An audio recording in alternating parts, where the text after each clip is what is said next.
మెడ్ plus లో అదే medicine అదే క్వాలిటీ, మార్కెటింగ్ డిస్ట్రిబ్యూషన్ ఇంకోటి అంటూ వీళ్ళకి అదనపు ఛార్జీలు ఉండవు. అందువల్లే 50 to 80% డిస్కౌంట్ లో మనకు అందిస్తున్నారు. ముందుగా చెప్పుకోవాలంటే లైపోసక్షన్ అంటే ఏమిటి? లైపో అంటే ఫ్యాట్ అని మీనింగ్ అండి. సక్షన్ అంటే లాగేయడం, అంటే జుర్రేయడం అని మీనింగ్.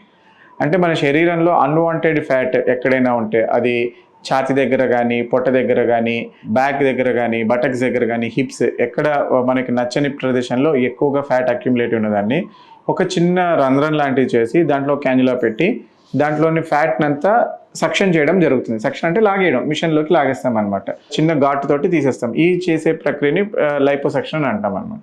ఇది అన్వాంటెడ్ బాడీ ఫ్యాట్ ఉన్న వాళ్ళకి చేస్తూ ఉంటాం. సో ఎవరికి ఇంపార్టెంట్ అంటే, నేను లావుగా ఉన్నాను లేదా బరువు తగ్గాలి అనుకునే వాళ్ళకి కాదు. ఒక పర్టికులర్ ఏరియా ఆఫ్ బాడీలో మనకి షేప్లో లేదు అంటే, మనకి పొట్ట లావుగా ఉంది, లేదా చేతులు లావుగా ఉన్నాయి, చెస్ట్ లావుగా ఉంది, ఆడ్గా ఉంది, మనము జీన్స్ వేసుకుంటే మనకి థైస్ దగ్గర బాగా టైట్గా ఉంటుంది, సరిగ్గా షేప్లో లేము, ఒక పర్టికులర్ ఏరియా ఉన్న వాళ్ళకి ఫ్యాట్ తీసేసేయచ్చు. అండ్ మనం కొన్ని ఏరియాస్ ఆఫ్ బాడీని కూడా కలిపి ఒకేసారి కూడా చేస్తాం. అంటే 2-3 ఏరియాస్లో ఎక్కువగా ఫ్యాట్ ఉన్న వాటిని కూడా మనం అడ్జస్ట్ చేసి ఫ్యాట్ అనేది తీయడం అనేది జరుగుతుంది. సో ఇది బేసికల్లీ లైపోసక్షన్ అనేది ఎవరికన్నా కానీ మనం బాడీ షేప్ని చేసే ప్రొసీజర్, అంటే బాడీని కాంటూర్ చేసేది, బాడీ కాంటూరింగ్ ప్రొసీజర్స్లోకి వస్తుంది. రాదర్ దెన్ ఏ వెయిట్ లాస్ సర్జరీ కంటే బాడీ రీషేపింగ్ సర్జరీ కింద మనం చూసుకోవాలి.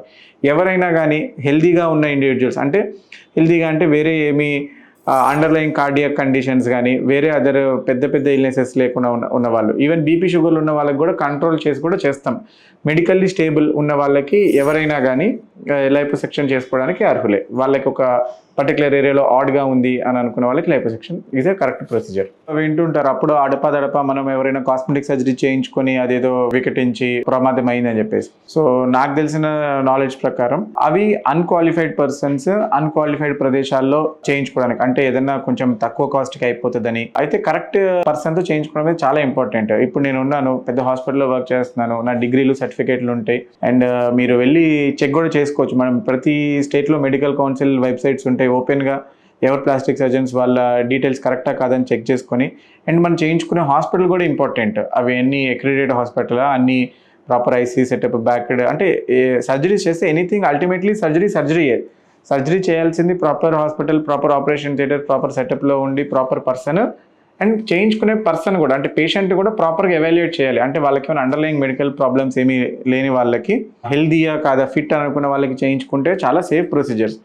మనం ఇప్పుడు వింటున్నవి ఏంటిదంటే, కొన్ని ఈ ప్రొసీజర్స్ కానివి కూడా ఏదైనా కానీ అటెన్షన్ ఎక్కువ ఉంటుంది ఇలాంటి వాటికి. అంటే ఎవరైనా సెలబ్రిటీ కానీ నార్మల్ వాళ్ళు ఏదో అందం కోసం చేసుకునే, ఇదంతా ఎందుకు, కాన్పూర్లో కూడా ఎవరో హెయిర్ ట్రాన్స్ప్లాంటేషన్ చేయించుకుంటే చనిపోయినవి కూడా విన్నాం. ప్రాపర్ క్వాలిఫికేషన్ లేని వాళ్ళు సెటప్లో లేకుండా చేసుకుంటే ఓవర్ డోసేజెస్ కానీ ప్రాపర్ ప్రోటోకాల్స్ ఫాలో అవ్వకపోతే రిస్క్స్ అనేవి ఉంటాయి. సో అల్టిమేట్లీ నేను చెప్పేది ఏంటంటే, చేసుకోవాల్సిన పేషెంట్ వాళ్ళు స్టడీ చేసి సర్జన్ దగ్గరికి రావాలి. వాళ్ళు కరెక్ట్ పర్సన్ని కలుస్తున్నారా లేదా అనేది ఇంపార్టెంట్ అండి.